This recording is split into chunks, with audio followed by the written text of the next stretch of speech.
اعمال کی اصلاح کرم سے کر دے۔ الحمدللہ رب العالمین والصلاة والسلام علی سید المرسلین، اما بعد فاعوذ باللہ من الشیطان الرجیم، بسم اللہ الرحمن الرحیم۔ پڑھیے الصلاة والسلام علیک یا رسول اللہ وعلی آلک واصحابک یا حبیب اللہ۔ الصلاة والسلام علیک یا نبی اللہ وعلی آلک واصحابک یا نور اللہ۔ درود پاک پڑھنے کے بے شمار فضائل و برکات ہیں۔ مصطفیٰ جان رحمت، شمع بزم ہدایت صلی اللہ تعالی علیہ وسلم کا بڑا ہی خوبصورت فرمان عالی شان ہے۔ میرے آقا فرماتے ہیں من صلی علی عشرا صلی اللہ علیہ مئتا۔ میرے آقا فرماتے ہیں جس نے مجھ پر 10 بار درود پاک بھیجے، اللہ کریم اس پر 100 رحمتیں نازل فرماتا ہے۔ اور آگے فرمایا ومن صلی علی مئتا صلی اللہ علیہ الفا۔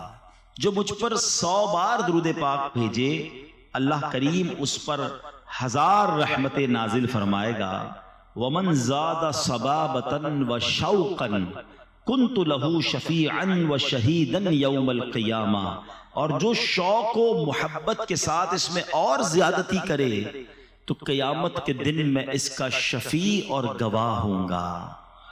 تو درود پاک نبی پاک علیہ السلام کی شفاعت لینے کے لیے رحمتیں اور برکتیں ہماری لائف میں ہمارے ساتھ رہیں، اگر آپ چاہتے ہیں تو چلتے پھرتے اٹھتے بیٹھتے درود پاک پڑھتے رہا کریں۔ یہاں میں ایک مشورہ دوں گا آپ کو۔ آج کل ہم جب گھر سے نکلتے ہیں ہمارے پاکٹ میں کچھ چیزیں بڑی ضروری ہیں۔ موٹر سائیکل ہے یا گاڑی ہے تو اس کی چابی ضروری ہے، شاید زندگی کی سب سے اہم نیڈ موبائل تو بالکل ضروری ہے، اس کے بعد پرس وغیرہ ہوتا ہے اور چیزیں ہوتی ہیں۔ آپ اپنے جیب میں ایک التزام کر لیں، ایک کمپلسری چیز کا اضافہ کر لیں، وہ تسبیح ہے۔ تسبیح کے بغیر آپ گھر سے نہ نکلیں۔ اور یقین کریں خاص طور پہ جو کاؤنٹر کی تسبیح ہوتی ہے، اگر وہ ہے پلاسٹک کی، اب تو بہت چھوٹی سی آ جاتی ہے، وہ اگر آپ اپنے ہاتھ میں رکھیں، جب بھی تسبیح آپ کے ہاتھ میں ہوگی نا، آپ اس کو نوٹ کریں، آپ پڑھنا شروع کر دیں گے۔ قبلہ شیخ طریقت امیر اہل سنت بڑی پیاری بات فرماتے ہیں کہ تسبیح جو ہے وہ زبان کی لگام ہے۔ آپ اپنے ہاتھ میں تسبیح لیں، آٹومیٹکلی فضول باتیں ختم ہو جائیں گی، اللہ رسول کا ذکر شروع ہو جائے گا۔ تو اگر یہ عادت بنا لینا، تو آپ تو ویسے ینگسٹر ہیں، آپ حساب کتاب کے میتھمیٹکس کے ماہر ہوتے ہیں، تو اگر آپ کو پورے دن میں بہت ساری ہزاروں لاکھوں نیکیاں مل سکیں اور جس کے لیے بہت بڑی ایفرٹ بھی نہ کرنی پڑے، تو پھر کیوں نہ ہم یہ نیکیاں کمایا کریں۔ میں ایک ایگزامپل دیتا ہوں۔ اگر میں آپ سب سے ایک بات کہوں کہ ہم سارے مل کر اپنی ساری ویلتھ کو، ساری دولت کو جمع کرتے ہیں، کیا اس کے بعد ہم اتنی پاور یا اتنی ویلتھ حاصل کر پائیں گے کہ ہم جنت میں درخت خرید سکے؟ If anybody have a power to buy a tree in heaven، اگر ہم سب اپنی ویلتھ ملا لیں تب بھی ہم اس قابل نہیں ہو سکتے۔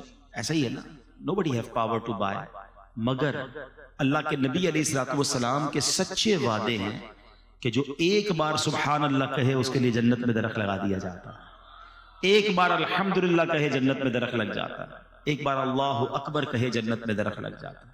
Within seconds we can buy tree in heaven without spending any penny۔ 1 روپیہ خرچ کیے بغیر ہم سیکنڈز کے اندر جنت میں درخت گویا خرید سکتے ہیں، اور وہ ہے اللہ کا ذکر، درود پاک، کلمہ طیبہ کا ورد۔ تو اپنی زندگی میں ان باتوں کو انوالو رکھیے، اور اس سے آپ دنیا میں بھی برکتیں پائیں گے، آخرت کی برکتیں بھی پائیں گے۔ ایک بار محبت کے ساتھ بآواز بلند درود پاک پڑھ لیجئے، صلو علی الحبیب صلی اللہ تعالی علی محمد صلی اللہ علیہ وسلم۔ نارملی جو ینگسٹر ہوتا ہے، انسان کی زندگی کا سب سے پیک ٹائم جو ہے نا، وہ اس کی جوانی ہوتی ہے۔ بچپن سے جوانی تک پہنچنے کا ایک عمل ہوتا ہے، اور ایک وقت آتا ہے کہ جوانی سے پھر بندہ بڑھاپے کی طرف جاتا ہے۔ یہ ایک گویا پورا سرکل ہے کہ ایک بچہ جو ہے وہ رینگنا سیکھتا ہے، پھر اٹھتا ہے، پھر چلتا ہے، پھر دوڑتا ہے، پھر جوان ہو جاتا ہے۔ اور وقت آتا ہے کہ آہستہ آہستہ پھر گویا وہ ویل چیئر پہ آتا ہے، چلنا بھی مشکل ہو جاتا ہے اور پھر انسان دنیا سے چلا جاتا ہے. یہ تو نارمل لائف کی بات ہے، ورنہ تو جوانی میں بھی جس کا وقت پورا ہو جائے وہ لوگ چلے جاتے ہیں. تو اب جب بندہ جوان ہوتا ہے نا تو یہ انسان کی زندگی کا پیک ٹائم ہے، اسی میں اس نے کچھ کرنا ہے اپنی دنیا کے لیے بھی اور اپنی آخرت کے لیے بھی. یعنی زندگی کے بڑے فیصلے، زندگی کے بڑے ٹارگٹس، بڑے گول اگر سیٹ کیے جاتے ہیں تو وہ یہی لائف ٹائم کا مین ٹائم ہوتا ہے. مگر انفارچونیٹلی ہمارے یہاں یہ ماحول بنتا جا رہا ہے کہ جوانی کو اللہ کی ناراضی میں گزارا جاتا ہے.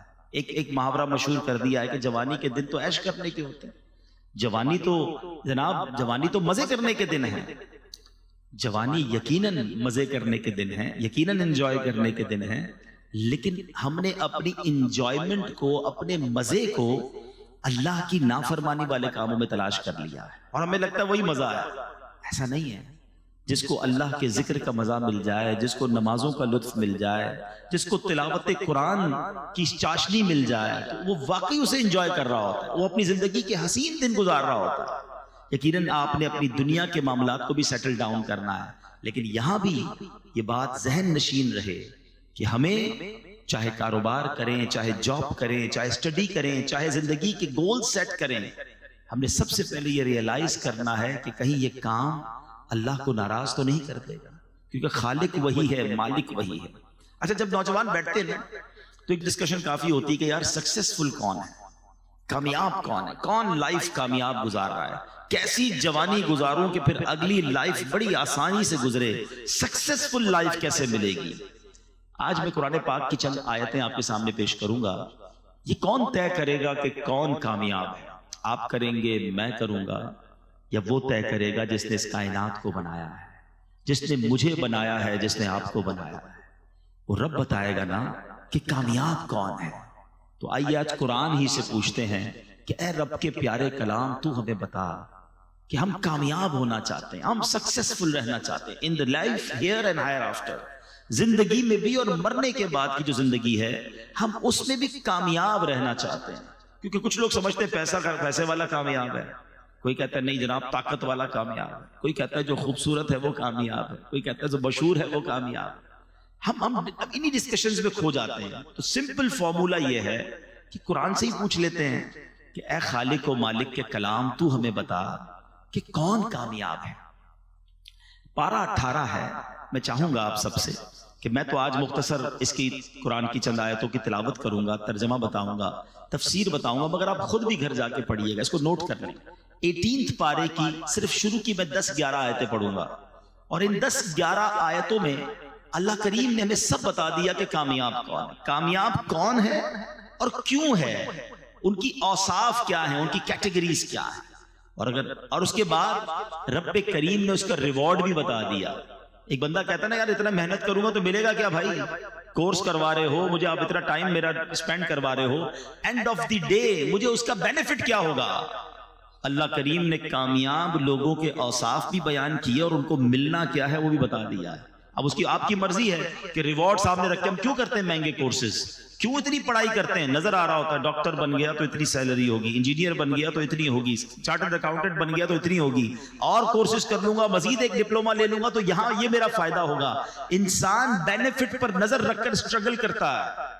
آج میں آپ کو دنیا کے کسی بندے کی طرف سے یہ نہیں بتا رہا کہ یہ کرو گے تو یہ ملے گا. میں خالق و مالک کے قرآن سے آپ کو بتانے جا رہا ہوں کہ یہ کرو گے تو سنو ملے گا کیا. اب آپ کی مرضی ہے کہ وہ جو ریوارڈ ہے وہ سننے کے بعد اگر اس لائن آف ایکشن کو اپنا لیں تو پھر انشاءاللہ خیر ہی خیر. It's not very difficult. I'm not telling you which one of the biggest or difficult formulas today. Just I recite only 10 آیات in front of you. 10 آیتیں ہیں، سمپل ہے، کوئی مشکل نہیں ہے. اگر واقعی غور کر لیں تو چند باتیں اللہ نے فرمائی ہیں، اس کو پورا کر لیں تو کامیاب ہو جانے ہیں. اور اللہ کے نزدیک جو کامیاب ہوا اصل کامیابی وہی ہے. ایک بات یاد رکھنا، مجھے میرے کولیگز کہیں، مجھے میرے فرینڈز کہیں، میرے رشتہ دار کہیں کہ بڑا کامیاب آدمی ہے، اور اللہ کی بارگاہ میں اگر کامیاب نہیں ہوں، وہ مجھ سے ناراض ہے، تو اس کامیابی کا کوئی فائدہ نہیں ہے. اور جس کو رب فرما دے نا یہ کامیاب ہے، اللہ کے حبیب فرما دے یہ کامیاب ہے. ہمیشہ یاد رکھنا، جس سے رب راضی اس سے سب راضی. ہاں ہم سب کو راضی کرنے کے لیے بعض اوقات رب کو ناراض کر بیٹھتے ہیں. وی ہیو ٹو ڈیسائیڈ کہ ہمیں اللہ اور اس کے رسول کو راضی کرنا ہے. تو آئیے قرآن کی چند آیتیں ہیں. پارہ 18 ہے سورہ مومنون. قرآن فرماتا ہے بسم اللہ الرحمن الرحیم قد افلح المؤمنون. پہلی آیت اللہ فرماتا ہے بے شک ایمان والے کامیاب ہو گئے. کامیاب کون ہے؟ ایمان والا. اے اللہ تیرا شکر ہم ایمان والے ہیں. کتنی بڑی نعمت ہے ایمان. ہم ایمان والے ہیں. یہ فرسٹ کنڈیشن کو ہم نے اچیو کر لی ہے وداؤٹ اینی ڈیفیکلٹی اور وداؤٹ اینی اس کو آپ کا اسٹرگل. اللہ نے مہربانی کیسی کی کہ ہم کسی کافر کے گھر میں پیدا نہیں ہوئے. آنکھ کھولی تو ماں باپ مسلمان تھے. یہ اللہ کی مہربانی ہے.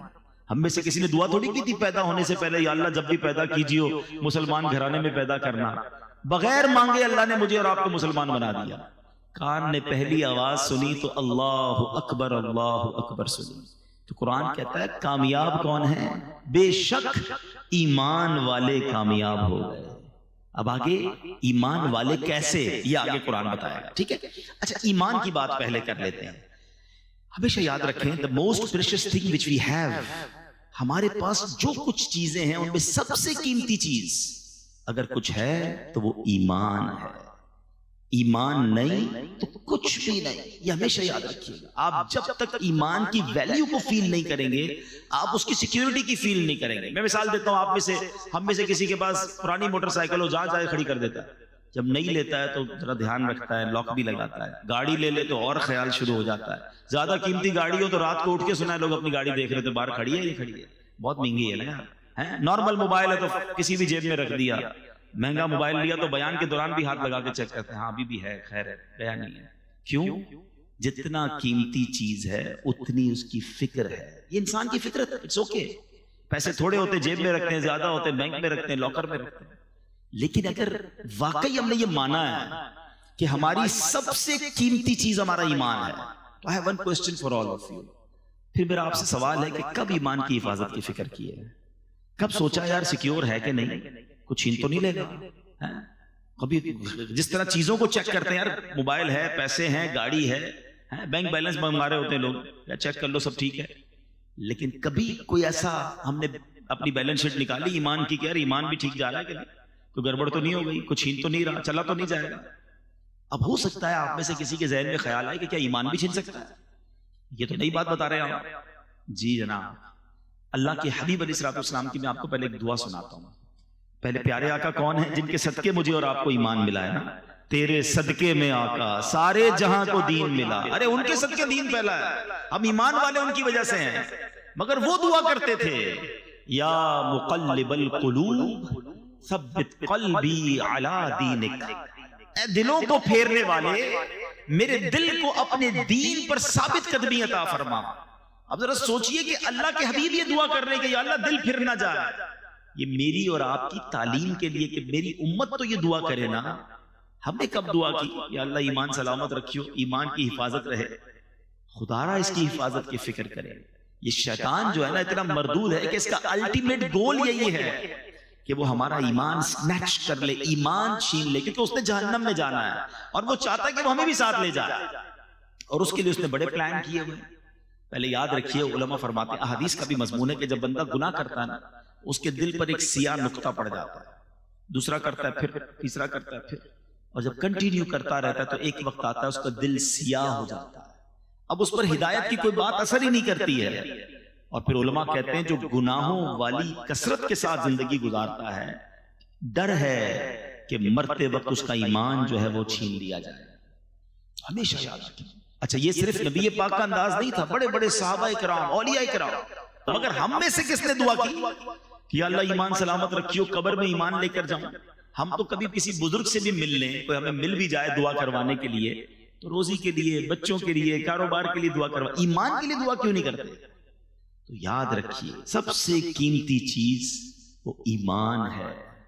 گانوں میں لطیفوں میں چٹکلوں میں کامیڈی شو میں اب بڑے ایسے کفریہ کلمات آ گئے. میرے ٹاپک نہیں ہے ورنہ میں اسی پر پورا بیان آج کر دوں اور یہ بیان بھی ہونے چاہیے اور یہ بھی ہماری نالج ہونی چاہیے کہ وہ کون سے طریقے ہیں جس سے ایمان سے بندہ خارج ہو جاتا ہے. کفریہ کلمات آج مذاق میں جس کو دیکھو جنت دوزخ فرشتوں رسولوں انبیاء معاذ اللہ مذاق اڑا رہا ہوتا ہے, لطیفے سنا رہا ہوتا ہے. بالکل آسان لیا ہوا ہے لوگوں نے. ایسا نہ کیا کرو. ہم مسلمان ہیں اور ہماری باؤنڈری ہے, زبان ہم نے ادب والی رکھنی ہے, ورنہ کہیں ایسا نہ ہو سارا سفر بیکار ہو جائے. جس کا ایمان چلا گیا نا اس کی نمازیں روزے حج صدقے سب ختم, وینش نل اینڈ وائڈ. ایمان تو سمجھ لیں پاسپورٹ ہے, پھر جنت کا ویزا لگے گا نا. پاسپورٹ ہی نہیں ہے تو کیسے جائیں گے؟ تو بہرحال پہلی آیت قرآن کی سمجھا رہی ہے قد افلح المؤمنون, بے شک ایمان والے کامیاب ہو گئے. اب آگے چلتے ہیں, اللہ نے ان کی کیٹیگریز بیان کی ہے.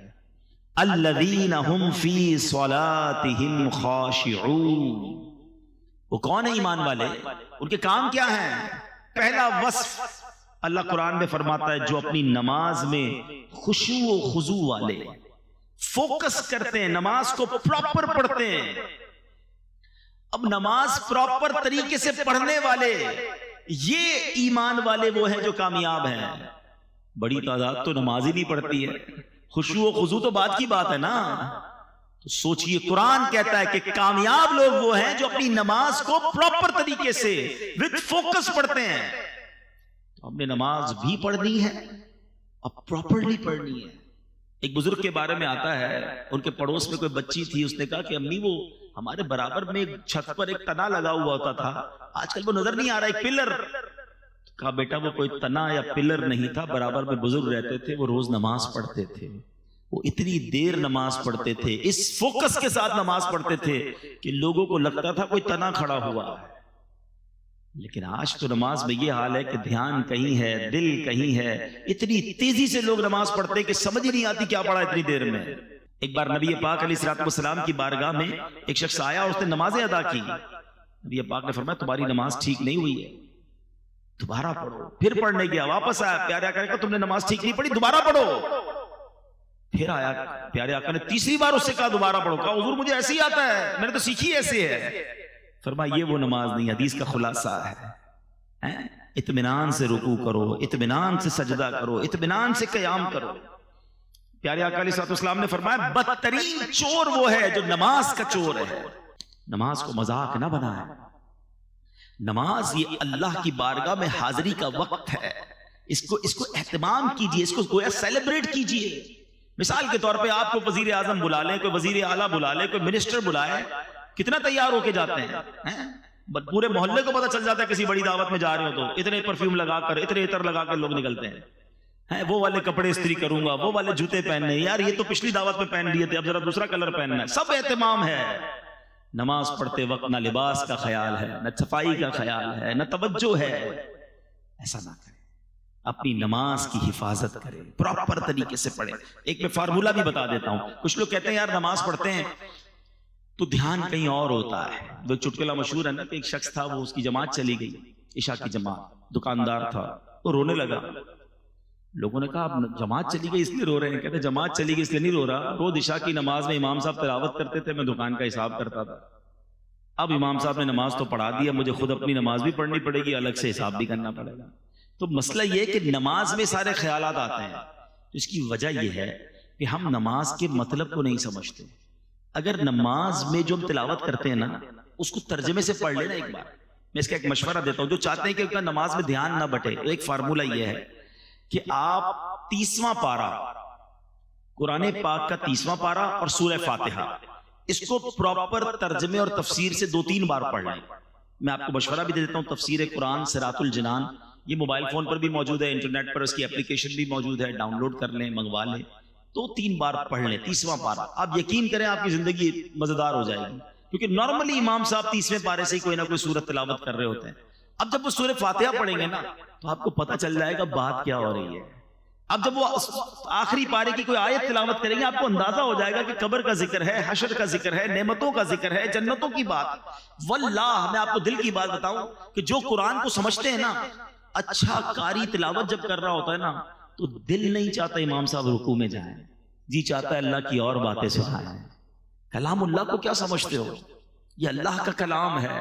تو کلام اللہ کو ایک بار ترجمہ تفسیر سے پڑھ لیں، کم از کم ایٹ لیسٹ 30 پارہ پڑھ لیں تو آپ فوکس ہونا نماز میں شروع ہو جائیں گے۔ آگے چلتے ہیں، 3rd آیت آگے فرمایا وَالَّذِينَ هُمْ عَنِ اللَّغْوِ مُعْرِضُونَ، اور وہ جو فضول بات سے منہ پھیرنے والے ہیں۔ اب یہ سیکنڈ لسٹ بہت لمبی نہیں ہے، آپ کو آج فوکس کر کے بیان سنیں، یار وہ چیک لسٹ بنا لیتا ہوں کہ وہ کون سی چیزیں ہیں جو کمپلیٹ کرنے پر ریوارڈ کا اعلان ہے وہ مجھے مل جائے، اور اللہ کریم نے جن لوگوں کو کامیاب کہا میں ان کامیاب لوگوں میں شامل ہو جاؤں۔ ٹھیک ہے، سیکنڈ لسٹ کیا فرمایا؟ وہ لوگ جو فضول بات سے منہ پھیرنے والے ہیں۔ احادیث میں کیا خوبصورت حدیث ہے کہ پیارے آقا فرماتے ہیں آدمی کے اسلام کی اچھائی میں سے یہ ہے کہ وہ لا یعنی چیز چھوڑ دے، یعنی جو چیز کارآمد نہ ہو اس میں نہ پڑے، زبان، دل اور دیگر اعضاء کو بیکار باتوں کی طرف متوجہ ہی نہ۔ کیوں مجھے اس گلی میں جانا ہے؟ اس گلی کا پتہ کیوں پوچھنا ہے؟ جانا ہی نہیں ہے، ساری رات بیٹھے ہیں، فضول باتیں ہو رہی ہیں۔ اچھا، ان فضول باتوں میں غیبتیں بھی ہو رہی ہیں، بدگمانیاں ہو رہی ہیں۔ ذرا سوچیں، میرے پاس زندگی کو میں نے اتنا سستا کیوں سمجھا ہوا ہے کہ جناب میرے گھنٹوں صرف گپ شپ میں نکل جائیں گے؟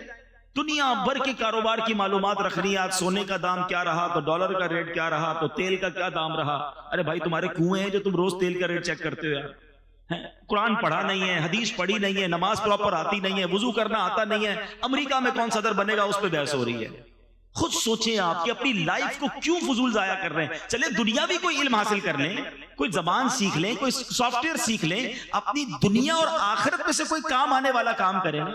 موبائل پہ بیٹھے تو بیٹھے ہی ہیں، 1 گھنٹہ 2 گھنٹہ براؤزنگ چل رہی ہے، 2 گھنٹے بعد پوچھو بھائی کچھ سیکھا کچھ نہیں، بس دیکھتا رہا ایسے ہی۔ 2 گھنٹے تم نے نکال دیے۔ بزرگان دین ایک سانس کی ویلیو سمجھتے تھے۔ مرنے کے بعد احادیث میں مضمون ملتا ہے نیک بھی پچھتائے گا، گناہگار بھی پچھتائے گا۔ عرض کی گئی حضور گناہگار پچھتائے گا یہ تو سمجھ آتا ہے، نیک کیوں پچھتائے گا؟ فرمایا نیک اس لیے پچھتائے گا کہ اسے یاد آئے گا کہ وہ گھڑیاں، وہ لمحے جو میں نے فضول باتوں میں گزارے تھے، اگر وہ بھی اللہ کا ذکر کر لیتا، وہاں بھی اللہ کی عبادت کر لیتا تو جنت کی اور نعمتیں مل جاتی۔ تھوڑی دیر پہلے میں نے بتایا نا کہ ایک سبحان اللہ کہنے سے جنت میں درخت لگ جاتا ہے۔ آپ 1 گھنٹہ آپ نے فضول گزارا، کتنی نیکیاں کر سکتے تھے۔ دیکھیں جس کا مائنڈ سیٹ بن جائے نا کہ زندگی کو پراپر گزارنا ہے، اور یوتھ سے تو میں بالخصوص یہ گزارش کروں گا کہ خدا را اس وقت کی ویلیو بنائیے، اپنی نالج کے لیے، اپنے علم کے لیے، اپنی سکلز کے لیے، اور ساتھ ساتھ اپنی آخرت کے لیے۔ اس وقت کو ضائع نہ کیجئے، یہ یوں نکل جائے گا وقت۔ اب تو دنیا میں ایک فینومینا، ایک فارمولا بڑا مشہور ہے، یونیورسٹی آن ویل۔ لوگ ٹریول کے دوران پڑھ رہے ہیں۔ آپ یورپ جائیں، آپ نے اگر دنیا کے ملکوں کا سفر کیا ہو، ٹرین کے اندر، بس کے اندر، آپ کو کوئی موبائل پہ کھیلتا نظر نہیں آئے گا۔ نارملی کوئی نہ کوئی کتاب پڑھ رہے ہوں گے، وہ کان لگا کر کوئی سپیچ سن رہے ہوں گے، تاکہ اس آدھے گھنٹے اور گھنٹے کی کلاس کو لے کر آگے جا کے کوئی ڈپلوما حاصل کر لیں، کوئی جناب اس وقت کا بھی استعمال کر لیں۔ اگر اسی طرح دنیا اور آخرت کے نفع کا ذہن بن جائے، میں ایک ایگزامپل دیتا ہوں۔ تلے تحدیث نعمت کے لیے عرض کرتا ہوں الحمدللہ میری کچھ نہ کچھ یہ عادت بھی ہے، تاکہ آپ کو ایک مزید انکریجمنٹ ملے کہ مثال کے طور پہ آپ کہیں گئے اور کسی نے کہا کہ جناب آپ ذرا 10 منٹ بیٹھے، میں آ رہا ہوں۔ ٹھیک ہے جائیے۔ اب ہم اس 10 منٹ میں کیا کرتے ہیں؟ موبائل نکالا اور موبائل پہ بس کچھ نہ کچھ دیکھنا شروع کر۔ 10 یا 15 منٹ بعد بھی آئے گا، میں کوئی ٹینشن نہیں ہے۔ لیکن اگر ذہن بنا ہوا ہونا کہ یار میرے موبائل میں اگر قرآن پاک ہوگا تو 7 سے 8 منٹ میں سورہ یاسین کی تلاوت ہو جاتی ہے۔ یہ بندہ 10 منٹ بعد آئے گا، میرے نامہ اعمال میں 10 قرآن پاک پڑھنے کا ثواب لکھ دیا جائے گا، کیونکہ حدیث پاک میں آتا ہے جو ایک بار سورہ یاسین کی تلاوت کرے اسے 10 قرآن پاک کا ثواب ملتا ہے۔ کیوں 10 منٹ ضائع کروں بھائی؟ تو اپنی زندگی کے لمحات کو یوز کیجئے۔ اللہ کرے ذہن بن جائے کہ 2 رکعت نفل پڑھ لوں تو مجھے اور اللہ کے قریب ہو جاؤں گا، کچھ مزید درود پاک پڑھ لوں، کچھ کلمہ طیبہ کا ورد کر لوں، تو یہ قرآن پاک کی آیت یاد رکھیں کہ وہ لوگ جو فضول باتوں کی طرف توجہ نہیں کرتے، فضول کاموں سے التفات نہیں کرتے، اور آپ دنیا کے کامیاب ترین لوگوں کی اگر لسٹیں اٹھا لیں، چاہے وہ سائنس میں کامیاب ہوئے ہوں، کاروبار میں کامیاب ہوئے ہوں، ارے اسپورٹس میں کامیاب ہوئے ہوں، یا علم دین اور فتوے کی دنیا میں کامیاب ہوئے ہوں، اگر وہ کامیاب ہوئے نا تو آپ ہسٹری اٹھا کے دیکھیں انہوں نے وقت کو ضائع نہیں کیا ہوگا۔ انہوں نے اپنے ہم سوتے رہے، وہ کام کرتے رہے، وہ اس وقت بھی پریکٹس کرتے رہے اور کسی نہ کسی فیلڈ میں کامیاب ہو گئے، ورلڈ ریکارڈ ہولڈر بن جاتے ہیں لوگ، دنیا میں ایجاد کرتے ہیں کسی چیز کو۔ اسی طرح بڑے بڑے مفتیان کرام، مفسرین کرام، دین کا بڑا کام کرنے والے، وہ اپنی نیند سے سیکریفائز کرتے ہیں، اپنی صحت سے سیکریفائز کرتے ہیں، اپنے وقت کو ماڈیفائی کرتے ہیں، اور اسی لائف کے اندر وہ 400 سال نہیں جیے، ان کے پاس 48 گھنٹے نہیں ہیں، ہماری طرح 24 گھنٹے ان کے پاس بھی ہیں، وہی 60-70 سالہ زندگی نارمل لائف انہوں نے گزاری، مگر وہ کام کر دیا کہ سینکڑوں سال تک ان کا نام باقی رہتا ہے۔ وہ شاعر کہتے ہیں نا، مسافر شب کو اٹھتے ہیں جو جانا دور ہوتا ہے، جس کو بڑا کام کرنا ہے نا وہ فضول کام نہیں کرتا، جس کو کرنا ہی کچھ نہیں ہے۔ کچھ لوگ ہیں ایسے، کیا کر رہے ہو؟ کچھ نہیں کر رہا ہوں، ٹھیک ہے پھر یہی کرتے رہو۔ اگر کچھ کرنا ہے تو پھر اپنے ٹائم کو مینج کیجئے۔ قرآن کہہ رہا ہے کہ کامیاب وہ ہیں جو فضول باتوں کی طرف توجہ نہیں کرتے۔ اب آگے چلتے ہیں، تھرڈ، 2 کیٹیگریز ہو گئی، تھرڈ قرآن کیا کہتا ہے؟ وَالَّذِينَ هُمْ لِلزَّكَاةِ فَاعِلُونَ۔ قرآن کہتا ہے وہ جو زکوٰۃ دینے کا کام کرنے والے ہیں، سبحان اللہ، اپنے مالوں کی پراپر زکوٰۃ نکالیں، کیونکہ زکوٰۃ دینے والے بھی کامیاب لوگ ہیں۔ اللہ نے مال دیا ہے نا، تو اب زکوٰۃ میں پس و پیش نہ کریں، زکوٰۃ کو بوجھ نہ سمجھیں، یہ مال کا میل ہے، اور جو اللہ کی راہ میں خرچ کرتا ہے اس کا مال ملٹیپلائی ہو رہا ہوتا ہے۔ حدیث پاک ہے، ویسے تو نبی پاک جو فرمائے حق ہے، مگر اس معاملے میں تو پیارے آقا نے قسم اٹھا کر فرمایا کہ میں اللہ کی قسم کھا کر کہتا ہوں، اللہ کی راہ میں مال خرچ کرنے سے مال کم نہیں ہوتا۔ تو یہ طے ہو گیا، یہ کمپلسری ہے کہ جو خرچ کرنے والا ہے وہ خود ہی دنیا میں دیکھ رہا ہوتا ہے کہ اس کا ملٹیپلائی ہو رہا ہوتا ہے، مگر کچھ بدنصیب ایسے بھی ہوتے ہیں کہ جن کو زکوٰۃ بھاری پڑتی ہے۔ او ہو رمضان آ گئی، 10 لاکھ روپے دینے پڑیں گے۔ اس اللہ کے بندے کو کون سمجھائے کہ اللہ کے بندے تجھے رب نے 4 کروڑ دیے تو 10 لاکھ زکوٰۃ بنی ہے نا۔ تجھے تو سجدہ شکر کرنا چاہیے تھا کہ میرے مولا تو نے یہ دن دکھائے کہ میں زکوٰۃ دینے والا ہوں، تو نے مجھے زکوٰۃ لینے والا نہیں بنایا۔ میں آپ سب سے پوچھتا ہوں، کیا آپ نے غریبوں میں پڑھے لکھے نہیں دیکھے، سمجھدار نہیں دیکھے، نمازی نہیں دیکھے؟ ارے ہم سے بہت زیادہ اچھے ہیں، مگر ان کے پاس پیسے نہیں ہیں، وہ مانگ رہے ہوتے ہیں، بیچارے قرضے میں ہوتے ہیں۔ ان کو دیکھ کر تو آنکھوں میں آنسو آنے چاہیے کہ یا اللہ میں نے ایسا کیا کیا کہ تو نے مجھے دینے والا بنایا، مانگنے والا نہیں بنایا۔ اور جب زکوٰۃ کی باری آئے تو خوش دلی کے ساتھ، اوپن ہارٹڈلی انجوائے کرتے ہوئے کہ یا اللہ تو نے ایسا کرم کیا مجھ پر کہ میں تیری راہ میں خرچ کرنے والا بنا۔ بوجھ سمجھ کر خرچ کبھی نہ کرنا، ورنہ کہیں ایسا نہ ہو یہ صدقے، یہ خیرات، یہ زکوٰۃ بھی ضائع کر دی جائے۔ اچھا پھر زکوٰۃ اور صدقہ دیں مگر کسی کا دل نہ دکھائیں، احسان نہ جتائیں۔ قرآن ہی کہتا ہے یا ایھا الذین آمنوا لا تبطلوا صدقاتکم بالمن والاذی، اے ایمان والو اپنے صدقے ضائع نہ کرو۔ صدقے کیسے ضائع ہو جاتے ہیں؟ پیسے دیے، اکاؤنٹ میں گئے، سلپ بھی آئی، اب کیسے ضائع ہو گیا؟ فرمایا احسان جتا کر اور تکلیف پہنچا کر۔ کچھ بدنصیب ایسے ہوتے ہیں، چندہ دیتے ہیں، مدد کرتے ہیں، قرضہ دیتے ہیں، ہیلپ کرتے ہیں، پھر اسے یاد بھی دلا رہے ہو، یاد ہے نا قرضہ دیا تھا تیرے کو، بھول تو نہیں گیا؟ نوکری میں نے لگائی تھی، میرے پاس آیا تھا پھٹے چپل پہن کر، آج کدھر پہنچ گیا ہے؟ یاد ہے نا سٹارٹ میں نے کروایا تھا۔ توبہ توبہ توبہ، اس لیے دیا تھا کہ احسان جتانا ہے۔ سارے صدقے باطل، ڈیلیٹڈ، قرآن کہہ رہا ہے، اور اس سے تو الٹا گناہ بھی ہو رہا ہے، اس کی دل آزاری بھی ہو رہی ہے۔ کبھی کسی کو یہ نہ کہنا، اگر کسی کو دیا ہے نا تو اس نیت سے دینا یا اللہ تیری مہربانی تو نے مجھے اس قابل بنایا۔ سچی بات پتہ ہے کیا؟ ہم سے جو ڈونیشن لے کر جاتے ہیں اصل مہربانی تو ان کی ہے، ہمارے مال کا میل لے کے جا رہے ہیں، پراپر جگہ پر لگ رہا ہے، مہربانی تو ان کی ہے، ہم ان پر احسان کیا کر رہے ہیں؟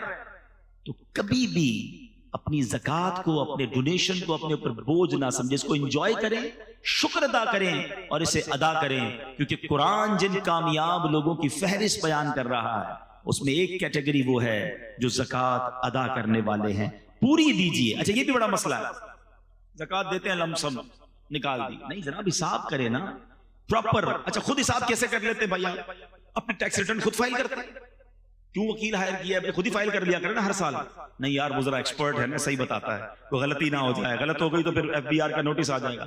ٹیکس ریٹرن کے لیے وکیل چاہیے، زکوٰۃ خود ہی فائل کر دینی ہے، خود ہی حساب کر لینا۔ ایک بار کسی عالم دین سے مشورہ کر لینا کہ حضرت سونا اتنا ہے، پیسے اتنے ہیں، پراپرٹی اتنی ہے، کاروبار میں پیسے اتنے لگے ہوئے، مجھے بتا دیں میرے مال کا میل نکل جائے، کوئی رہ نہ جائے، اور تھوڑی زیادہ نکال دیا کرو۔ لیکن کوئی نہ کوئی اصل بات وہی ہے، دل اتنا گرفتار ہوتا ہے بعض اوقات مال کی محبت میں کہ بندہ راستہ ڈھونڈ رہا ہوتا ہے کدھر سے زکوٰۃ کم ہو جائے۔ ارے تم راستہ ڈھونڈ لو گے، اللہ تو دیکھ رہا ہے نا۔ یار یہ پراپرٹی کرائے پہ دے دو تاکہ یہ کرائے پہ چلی گئی نا تو اس کی زکات نہیں جائے گی، یہ فلاں کو دے دو، یہ بیوی کو دے دو، یہ اس کو دے دو، زکات سے نکل جائے گی، تم نکال لو گے، نہیں دو۔ اللہ تو دیکھ رہا ہے کہ یہ بندہ کوشش کیا کر رہا ہے کہ کہیں سے زکات کم ہو جائے۔ مزہ یہ ہے کہ بندہ بولے یار زکات بھی دوں، صدقہ بھی دوں، کوئی اور کام نیکی کا اور لے جاؤ مجھ سے۔ اچھا یہ ڈونیشن دیتے وقت یہ واقعی بڑا اہم پوائنٹ ہے۔ انسان ہے، ہم سارے انسان ہیں، مال کی محبت ہمارے اندر بلٹن ہے، اسی لیے اس کے اجر، اس کے ثواب بڑے قرار دیے گئے۔ آپ اگر چاہتے ہیں نا کہ آپ کا مال انشورڈ ہو جائے، لوگ پوچھتے رہتے ہیں یار انشورنس کروانی چاہیے نہیں کروانی چاہیے، آؤ میں آپ کو ایک بڑی پیاری مدنی انشورنس بتاتا ہوں۔ اللہ کے حبیب علیہ السلام فرماتے ہیں کہ رب فرماتا، حدیث قدسی ہے جس کا مضمون ہے اے ابن آدم اپنا مال میرے پاس جمع کروا دے۔ کمیٹی بی سی ڈالتے ہیں نا، آؤ میں آپ کو بتاتا ہوں کیسی بی سی ہے۔ اللہ فرماتا ہے اے ابن آدم اپنا مال میرے پاس جمع کروا دے، نہ جلے گا، نہ ڈوبے گا، نہ چوری ہوگا، میں تجھے اس وقت لوٹاؤں گا جس وقت تجھے ضرورت ہوگی۔ یعنی یہ مال میرے اکاؤنٹ میں چلا گیا، اللہ کی حفاظت میں چلا گیا، کم بھی نہیں ہو سکتا، جل بھی نہیں سکتا، کوئی لوٹ بھی نہیں سکتا۔ اور قیامت کے دن جب ایک ایک نیکی کے لیے بندہ ہاتھ پھیلا رہا ہوگا نا، اللہ فرماتا ہے میں تجھے اس وقت لوٹاؤں گا۔ ایک اور حدیث پاک ہے جس کا مضمون ہے کہ جب بندہ صدقہ کرتا ہے نا، خرچ کرتا ہے اللہ کی راہ میں، فرمائیے اس کے ہاتھ سے نکل کر اللہ کے دستے قدرت میں چلا جاتا ہے۔ اللہ تمہارے صدقوں کو اس طرح پالتا ہے جس طرح تم اپنے جانور کے بچے کو پالتے ہو۔ فرمایا بندہ کھجور صدقہ کرے گا، قیامت کے دن پہاڑ جتنا اجر دیکھے گا، عرض کرے گا مولا میں نے تو کھجور دی تھی۔ فرمایا حدیث کا خلاصہ یہ ہے کہ اللہ اپنے کرم سے اس کھجور کو پہاڑ جتنا بنا دے گا۔ یہ کیسی انویسٹمنٹ ہے، یہ کیسا ریٹرن ہے۔ پھر صدقہ دیتے وقت ٹینشن کس بات کی ہے؟ آپ نے ایسے بندے تو دیکھے ہوں گے جو یار پتہ نہیں یار وہ آئے تھے علاقے والے زبردستی لے گئے یار دینا پڑا اور پیسے کم ہو گئے یار، لاکھ روپے تھے 25,000 دے دیے، موڈ آف ہو جاتا، چندہ دے کر ڈونیشن دے کر موڈ آف، کیونکہ کیلکولیشن سے تو کم ہو گئے نا۔ ایسا کوئی دیکھا ہے بندہ جو آ کر کے یار جیب میں 50,000 تھے یار بڑا افسوس ہوا، آتے آتے بینک میں اپنے اکاؤنٹ میں ڈلوا کر آیا؟ آپ کہیں گے ٹینشن کس بات کی یار، تیرا ہی اکاؤنٹ تھا نا، آپ کے اکاؤنٹ میں گئے، ٹینشن کیوں ہے؟ اگر جس دن یہ مائنڈ سیٹ بن گیا نا کہ یہ جیب سے نکل کر میرے ہی اکاؤنٹ میں گئے ہیں تو دینے کا کبھی ٹینشن نہیں ہوگا۔ آپ کو مزہ آ رہا ہوگا یار تھوڑے اور ڈال دوں آخرت کے اکاؤنٹ میں، تھوڑے آج کمائے زیادہ ہے تھوڑے اور ڈال دوں۔ لوگ کہتے ہیں نہیں نہیں بھائی زکات دے دیے اگلے سال آنا، ہاں روک لیتے ہیں یار۔ جب اللہ دینے میں نہیں روک رہا تو تم خرچ کرنے میں کیوں روک رہے ہو؟ اسے حدیث پاک کا مضمون ہے گن گن کر خرچ نہ کرو ورنہ وہ رب کریم بھی تمہیں گن گن کر عطا فرمائے گا۔ جب وہ دیے جا رہا ہے نا تو آپ بھی اللہ کی راہ میں خرچ کرتے رہا کریں۔ تو بہرحال قرآن نے کامیاب لوگوں کی فہرست میں جو کیٹیگری بیان کی وہ لوگ جو زکات دینے والے ہیں۔ آگے چلتے ہیں، اللہ فرماتا ہے والذین هم لفروجہم حافظون الا علی ازواجہم او ما ملکت ایمانہم فانہم غیر ملومین۔ اب یہ دو آیتیں میں نے ایک ساتھ پڑھ دی ہیں، ٹاپک ایک ہی ہے، اگلی فورتھ کیٹیگری آ رہی ہے۔ اللہ فرماتا ہے اور وہ جو اپنی شرم گاہوں کی حفاظت کرنے والے ہیں مگر اپنی بیویوں یا شرعی باندیوں پر جو ان کے ہاتھ کی ملک ہیں پس بے شک ان پر کوئی ملامت نہیں ہے۔ جو اپنی پرائیویٹ پارٹس کی حفاظت کرنے والے ہیں اور جو جائز طریقے ہیں وہاں سے اپنی شہوات کو پورا کرتے ہیں، ناجائز نہیں جاتے، یہ وہ کامیاب لوگ ہیں جن کی قرآن فہرست بیان کر رہا ہے۔ آگے ایک اور آیت پڑھ دیتا ہوں پھر ایک ساتھ اس ٹاپک کو تھوڑا سا ڈسکس کر لیتے ہیں۔ اللہ فرماتا ہے فَمَنِ ابْتَغَىٰ وَرَاءَ ذَلِكَ فَأُولَٰئِكَ هُمُ الْعَادُونَ، اور تو جو ان کے سوا کچھ اور چاہے تو وہی حد سے بڑھنے والے ہیں، یعنی ان لمیٹیشنز کو جو کراس کرتا ہے کسی اور طریقے سے اپنی خواہشات کو پورا کرتا ہے، فرمایا وہ حد سے بڑھنے والے ہیں۔ مگر جو کامیاب ہیں، جو ایمان والے ہیں، وہ اپنی ان چیزوں کی حفاظت کرتے ہیں، پاک بازی کی، اور فقط حلال طریقوں سے اپنی خواہشات کو پورا کرتے ہیں۔ جس کی ڈیٹیل بیان کی قرآن نے کہ ان کی ازواج ہیں، ان کی بیویاں ہیں، اس کے علاوہ وہ کہیں اور نہیں جاتے۔ تو اے میرے میٹھے اسلامی بھائی، اور نوجوان پر شیطان کا یہ بہت بڑا حملہ ہوتا ہے۔ آج کل میڈیا نے فحاشی اور عریانی کو اتنا پھیلا دیا، آج آنکھیں حرام دیکھ رہی ہیں، کان حرام سن رہے ہیں۔ ہمیشہ یاد رکھے پہلے آنکھ بہکتی ہے، پھر دل بہکتا ہے، پھر شرمگاہ بہکتی ہے، اور جس نے اپنی شرمگاہ کی very sensitive parts in our body, سبحان اللہ، اللہ کے حبیب کی ایک حدیث سناتا ہوں۔ آپ حدیث میں نارملی یہ نہیں سنتے آپ کہ جنت کی گارنٹی مل جائے، ایک بار ایک صاحب بھی مجھے بولے یار کوئی ایسا عمل بتا دیں کنفرم جنت مل جائے. عمل کرو, اللہ سے دعا کرو, اللہ کرم کرے گا, اس کے کرم سے جنت ملنی ہے. لیکن جو اب میں حدیث سنانے جا رہا ہوں نا, اس میں نبی پاک نے گارنٹی دی ہے. اللہ کے حبیب علیہ السلام فرماتے جو مجھے 2 چیزوں کی گارنٹی دے دے میں اسے جنت کی گارنٹی دیتا ہوں.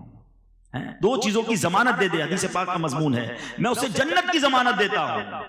فرمایا ایک زبان اور دوسری شرمگاہ.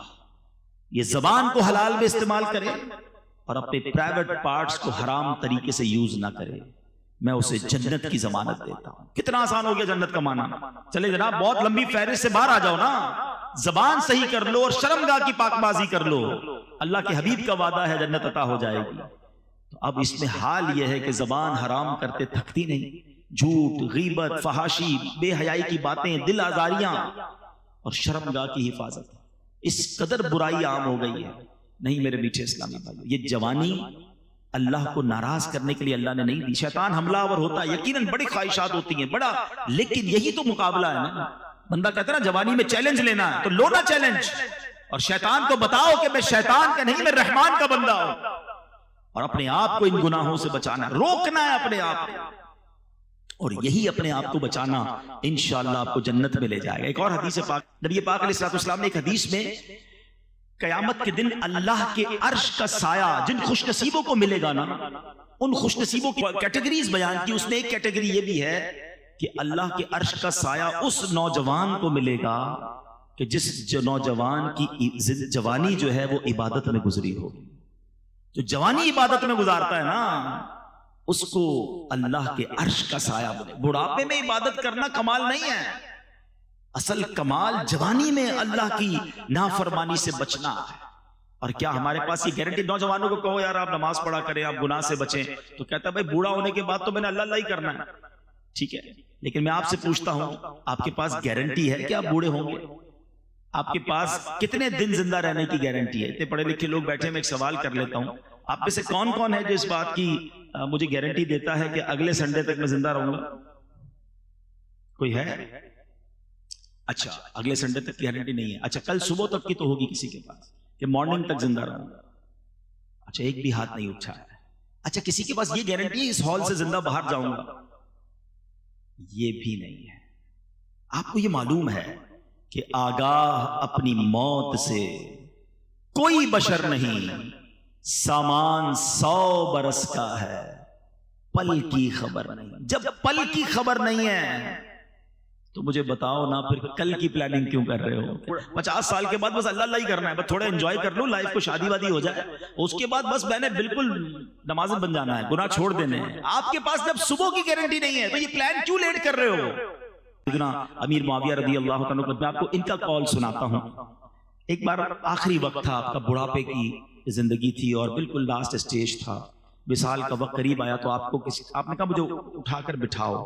تو لوگوں نے یوں سمجھیے کہ سہارا دے کر بٹھایا, تو آپ بیٹھ کر کہتے ہیں کہ اللہ کے ذکر کرنے لگے اور تسبیح کرنے لگے, پھر رونے لگے اور اپنے آپ سے پوچھتے ہیں کہ اے معاویہ اب بڑھاپے اور کمزوری کے وقت میں اللہ کا ذکر یاد آیا ہے؟ اس وقت کیا تھا جب جوانی کی شاخ تر و تازہ تھی, حالانکہ وہ جوانی میں بھی عبادت کرنے والے تھے, مگر پھر بھی اپنے آپ سے کہتے تھے بڑھاپے میں رب یاد آیا. جوانی یہ عبادت اللہ کو بڑی پسند ہے. میں چند آپ کو بہت خوبصورت باتیں بتا دیتا ہوں جو نوجوان ہیں. ایک بزرگ کے بارے میں آتا ہے, بڑا خوبصورت فرمان ہے ان کا. ابن رجب حنبلی فرماتے ہیں کہ جس نے اللہ کو اس وقت یاد رکھا جب وہ جوان اور توانا تھا, اللہ عز و جل اس کا اس وقت خیال رکھے گا جب وہ بوڑھا اور کمزور ہو جائے گا. ہاں اپنا کہتے ہیں یار زندگی ایسی گزارو بڑھاپا اچھا ہو جائے. میں آپ کو فارمولہ دے رہا ہوں, جوانی ایسی گزارو کہ اللہ ناراض نہ ہو, اللہ تمہیں بڑھاپے میں بھی تمہیں سنبھالے گا, تم پر کرم فرمائے گا. ایک بزرگ کے بارے میں آتا ہوں کہ 100 سال عمر تھی, دانت سلامت, آنکھیں سلامت, کان سلامت, نظر سلامت. لوگوں نے کہا حضور 100 ایئرز آپ کی ایج ہے, آپ اتنے صحت مند کیسے ہیں؟ فرمایا جب میں جوان تھا نا میں نے اعضاء سے گناہ نہیں کیے, میں نے اپنی آنکھوں سے, ہاتھوں سے, اپنے پیروں سے, اپنے جسم سے گناہ نہیں کیا, اللہ کو ناراض نہیں کیا. جب بڑھاپا آیا اللہ نے میرے سارے اعضاء سلامت رکھے. Now it's up to you. آپ کیسے یوز کرنا چاہتے ہیں ان آرگنز کو؟ یہ اللہ نہیں دیے نا، یہ تو طے ہے نا کہ یہ ہاتھ، پیر، زبان، شرمگاہ، آنکھیں، کان، everything whatever I have, سب اللہ نے دیا. جس نے دیا ہے وہ حساب بھی تو لے گا نا. آپ کی مرضی ہے کیسے استعمال کر رہے ہیں.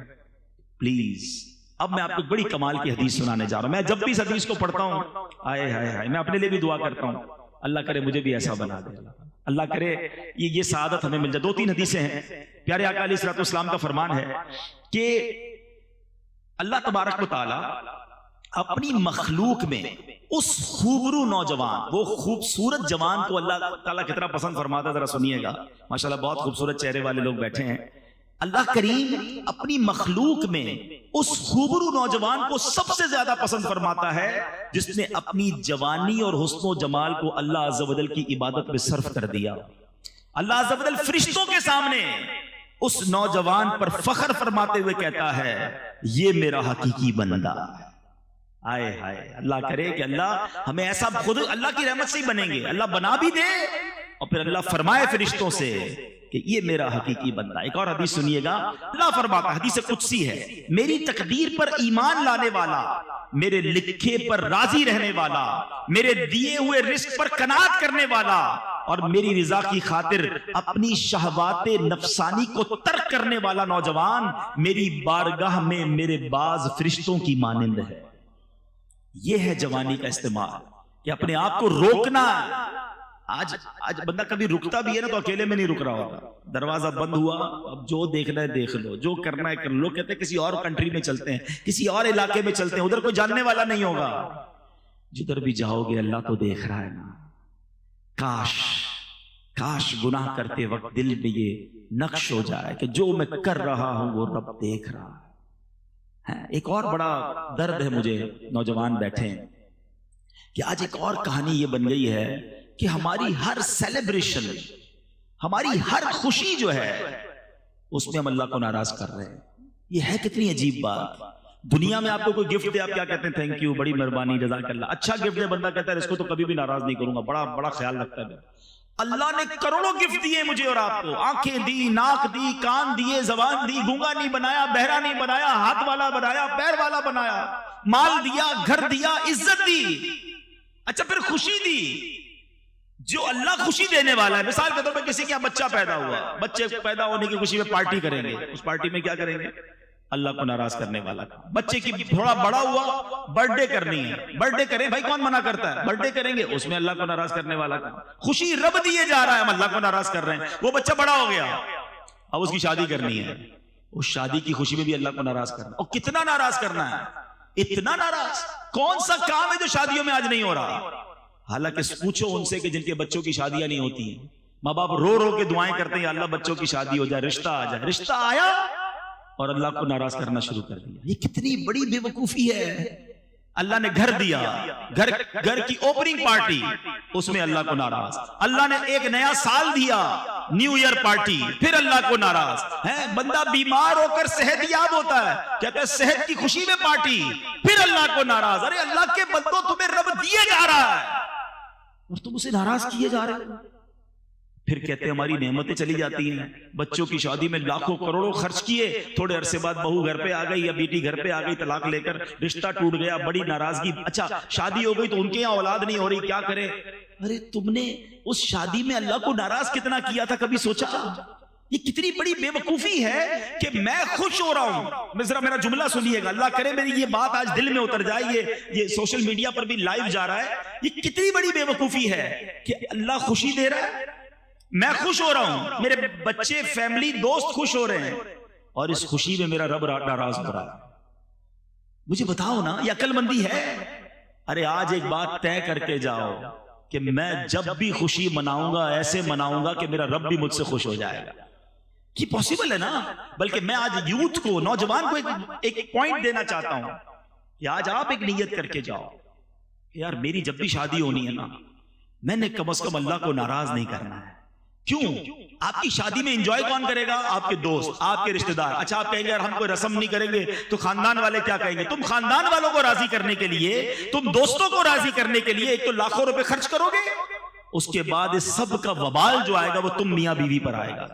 اس کپل پر آئے گا کہ ان کی شادی میں یہ ہوا تھا. اینڈ آف دا ڈے اس کی سارے کمپلیکینسز وہ آپ نے بھگتنے ہیں. تو میں کیوں بھگتوں بھائی؟ اپنے دوستوں کو رشتہ داروں کو راضی کرنے کے لیے میں اور میری بیوی اور آنے والے بچے اس لعنت کو کیوں بھگتے ہیں؟ ہم نے وہی کرنا ہے جو رب کی رضا. آپ کر کے دیکھو پھر اس کی خوشیاں دیکھو, کیونکہ اللہ نے قرآن میں فرمایا ہے لَإِن شَكَرْتُمْ لَأَزِيدَنَّكُمْ, تم میرا شکر ادا کرو میں تمہیں اور عطا کروں گا. آپ خوشی میں شکر ادا کریں نا, نعمتوں کا شکر ادا کریں, صدقہ کریں, خیرات کریں. شادیاں اچھی انداز سے بھی ہوتی ہیں. ایک صاحب مجھے ملے, بہت کمال کی بات کی, کہ میں جب بھی اپنے کسی بچے کی شادی کرتا ہوں ساتھ 2 غریب بچوں کی شادیاں بھی کر دیتا ہوں. رسم وسم نہیں کرتا, وہ پیسے ان غریب بچوں پہ خرچ کرتا ہوں. وہ ساری زندگی جھولیاں اٹھا اٹھا کے میرے بچوں کو دعائیں دے رہے ہوتے ہیں, میرے بچوں کی خیر ہو جاتی ہے. یہ کرو نا, کمال ہے. ہر خوشی میں رب کو ناراض. اللہ کرے یہ شیطان کا وار ہم سمجھ جائیں. یہ مردود چاہتا یہ ہے کہ اللہ ہم سے ناراض ہو جائے اور ہم اس کی بات مان لیتے ہیں. ہماری ہر سیلیبریشن میں ہم سیلیبریٹ کریں, اس میں کوئی غم نہیں ہے, کوئی منع نہیں ہے, مگر ایسی سیلیبریشن کرو کہ اللہ بھی راضی ہو جائے. قرآن خوانی کریں, نعت خوانی کریں, لنگر کریں, غریبوں کو کھلائیں, صدقہ کریں, خیرات کریں. اچھے کپڑے پہنے, کون منع کرتا ہے؟ خود بھی پہنے, دوسروں کو بھی پہنا دیں. لیکن تکبر نہ کریں, ریاکاری نہ کریں, دکھاوا نہ کریں, تکلیف نہ دیں. ارے تم خوش ہو رہے ہو, پورا محلہ رات کو سو نہیں رہا. ایسی کون سی شادی ہے بھائی؟ ڈھول دھمکا, آتش بازی, لوگ نیند سے ڈر کے اٹھ جاتے ہیں. پتہ چلتا ہے بارات آئی تھی, ایسا لگتا ہے محلے پہ حملہ ہو گیا کسی. اب بتاؤ یہ دل سے دعا نکلی تمہاری شادی کی رات ان لوگوں کے لیے؟ شادی کی رات تم نے ہائے لی ہیں, لیتے ہیں لوگ, پھر کہتے ہیں یار خوشیاں نہیں مل رہی فیملی میں. تم نے, آپ خود سوچے تھے یہ شیطان نے ہم کون سے کام ہم سے کروا رہا ہے. تو اللہ کرے کہ دل میں اتر جائے میری بات. تو جوان, تو نوجوان ہے, اس کو اپنے نفس کو بچانا ہے, اپنے آپ کو گناہوں سے بچانا ہے, کیونکہ کامیاب لوگ وہ ہیں جو اپنی شرم گاہ کی حفاظت کرنے والے ہیں. اب قرآن کی جو آیتیں ہیں, جو کیٹیگریز ہیں, وہ اختتام کی طرف ہیں. There is no big list. اب ریوارڈ کی طرف ہم نے آنا ہے, مگر ایک قرآن اور بات فرما رہا ہے وَالَّذِينَ هُمْ لِأَمَانَاتِهِمْ وَعَهْدِهِمْ رَاعُونَ. کامیاب لوگوں کا ایک اور کام کیا ہے فرمایا, اور وہ جو اپنی امانتوں اور اپنے وعدے کی رعایت کرنے والے ہیں. امانت رکھواؤ تو پوری واپس لوٹاتے ہیں, وعدہ کرتے ہیں تو پورا کرتے ہیں. آج کل تو ایک عجیب سا جملہ مشہور ہے, وعدہ ہی کیا تو وفا ہو گیا.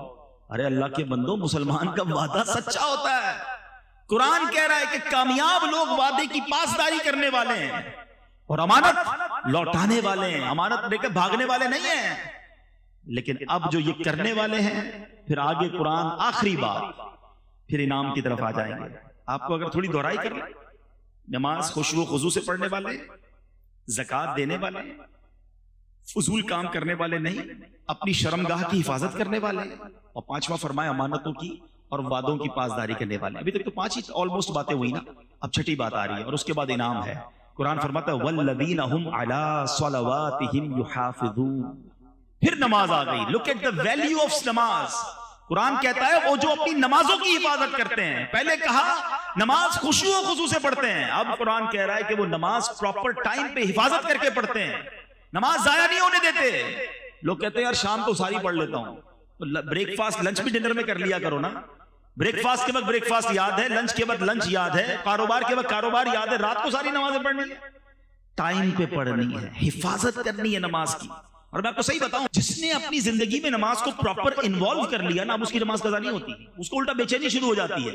جس طرح آپ نے کبھی دوپہر کا کھانا نہ کھایا ہو تو رات کو کیا ہوتا ہے, شام کو ایک انر الارم بج رہا ہوتا ہے, یار آج دوپہر کا کھانا نہیں کھایا ہے, یار ابھی تک نہیں کھایا, ابھی تک ڈنر نہیں کیا. کیوں؟ کیونکہ آپ نے اس کو زندگی میں انوالو کیا ہے. جاب نہیں چھوٹتی, اسکول نہیں چھوٹتی, دوست نہیں چھوٹتے, نماز کیسے چھوٹ گئی؟ اچھا پھر کچھ لوگ ملتے ہیں کہتے ہیں یار مسئلہ یہ ہے کہ فجر کی نماز میں آنکھ نہیں کھلتی, باقی 4 پڑھ لیتا ہوں. میں ان سے ایک سوال کرنا چاہتا ہوں کہ آپ کی کبھی صبح 8 بجے کی فلائٹ ہو وہ چھوٹی ہے؟ کبھی 7 بجے کی ٹرین چھوٹی کہ یار آج آنکھ نہیں کھلی اس لیے ٹرین نکل گئی؟ کبھی صبح ارجنٹ باس نے کہا میٹنگ ہے 7 بجے آنا ہے, 8 بجے بینک پہنچنا ہے, تو کبھی ایسا ہوا یار آنکھ نہیں لگی, آنکھ نہیں کھلی؟ 2 الارم لگاتے ہیں, والدین کو کہہ کے سوتے ہیں, پڑوسی کو بھی کچھ لوگ کہتے ہیں یار اٹھا دینا بھائی صبح فلائٹ نہ دے جائے. نہ فلائٹ مس ہوئی, نہ ٹرین مس ہوئی, نہ میٹنگ مس ہوئی, نماز کیسے ہو گئی؟ اس کا مطلب یہ کہ نماز کی وہ ویلیو ہی نہیں ہے ابھی تک دل میں. جس دن نماز کی ویلیو ہو گئی نا, ایٹ اینی کاسٹ نماز پڑھو گے آپ. اور نماز کا حکم پتہ ہے کیسا ہے کہ آپ کھڑے ہو کے نہیں پڑھ سکتے تو بیٹھ کے پڑھیں, بیٹھ کے نہیں پڑھ سکتے تو لیٹ کے پڑھیں. لیٹ کے نہیں پڑھ سکتے، اشارے سے پڑھیں، پانی نہیں ہے تو تیمم کر کے پڑھیں، پڑھنی ہے۔ اور نماز ہے کیا؟ الصلاۃ عماد الدین، نماز دین کا ستون ہے۔ اس عمارت کے ستون نکال دے، عمارت کھڑی رہے گی؟ ستون ہے نماز، مگر نماز ہی نہیں ہماری لائف میں۔ اچھا کوئی افسوس بھی نہیں ہے جس کی فجر قضا ہو جائے اس کا دن کیسے اچھا گزرتا ہے؟ صبح صبح 5 لاکھ روپے کا لاس ہو جائے، سارا دن موڈ کیسا ہوگا آپ کا؟ میسج آ جائے یار وہ مال خراب ہو گیا، ارے نہ کھانا اچھا لگے گا، نہ مسکراہٹ آئے گی چہرے پہ، لوگوں کو پتہ چل جاتا ہے کچھ گڑبڑ ہو گئی ہے، لگتا ہے آج کو لاس کیا ہے۔ نماز قضا ہو گئی، ہنستے ہنستے اٹھتے ہیں، ظہر چلی گئی، عصر چلی گئی، مغرب چلی گئی، دھڑا دھڑ نمازیں جا رہی ہیں۔ مسلمان بے نمازی کیسے ہو سکتا ہے؟ نماز دین کا ستون ہے، نماز جنت کی کنجی ہے، نماز میرے آقا علیہ الصلوۃ والسلام کی آنکھوں کی ٹھنڈک ہے۔ اور نمازی کو سب سے بڑا انعام یہ ملے گا کہ اللہ کا بروز قیامت اسے دیدار کروایا جائے گا۔ اور جب بے نمازی ہوتا ہے، آپ اور میں جہاں رہتے ہیں ہمارا گھر پہ نام لکھا ہوتا ہے، گھر کے باہر نیم پلیٹ، ایک حدیث سنو اللہ کرے عبرت ملے۔ حدیث پاک کا مضمون ہے کہ جو بے نمازی ہوتا ہے نا، جو ایک نماز جان بوجھ کر قضا کر دے، اس کا نام جہنم کے اس دروازے پر لکھ دیا جاتا ہے جس سے وہ اندر داخل ہوگا۔ نبی پاک نے دونوں ہاتھ ملا کر بتایا، یہ ہاتھ ملا کر فرمایا جب بے نمازی قبر میں جائے گا نا، اس کو قبر ایسے دبائے گی کہ پسلیاں ٹوٹ پھوٹ کر ایک دوسرے میں پیوست ہو جائیں گی۔ تو نماز قضا نہیں ہونی چاہیے۔ پلیز آج نیت کر کے جاؤ کہ آج کے بعد ہماری کوئی نماز قضا نہیں ہوگی۔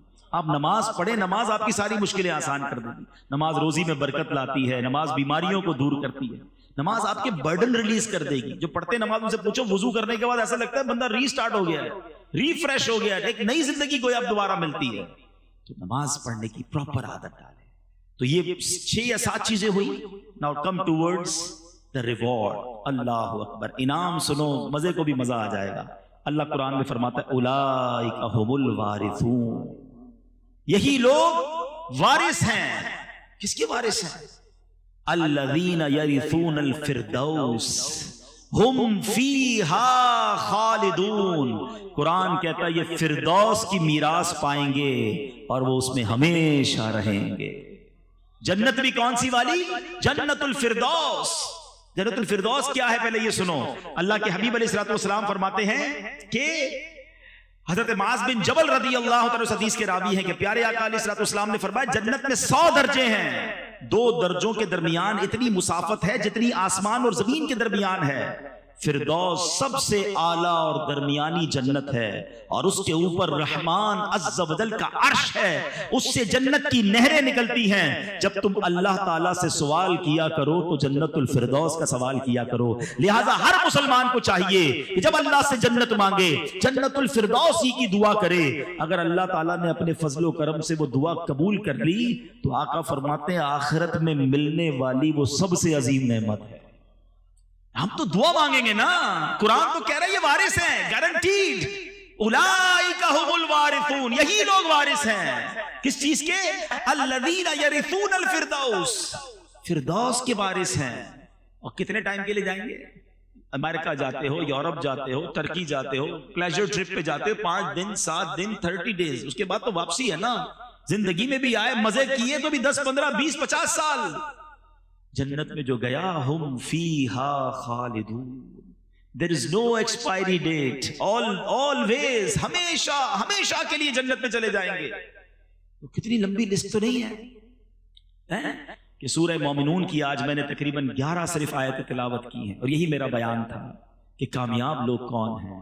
قرآن کے ذریعے بیان کرنے کی کوشش کی کہ یہ لوگ کامیاب ہیں اور ان کے یہ کام ہیں، 6-7 کام بتائے ہیں قرآن نے۔ کیا ہم یہ نہیں کر سکتے؟ تو آج نیت کر کے جائیں کہ انشاءاللہ اس راستے پر چلنا شروع کر دیں گے تاکہ رب مجھے فرمائے میں کامیاب ہوں، اللہ فرمائے کہ یہ جنت کا وارث ہے اور یہ جنت الفردوس میں داخل ہوگا، پھر تو ہمارے وارے نیارے ہو جائیں گے۔ اللہ کریم ہمیں قرآن پڑھنے، اس پر عمل کرنے کی توفیق عطا فرمائے، اور ان گناہوں والی زندگی سے رب کریم ہمیں محفوظ فرمائے۔ میرے اعمال کی اصلاح کرم سے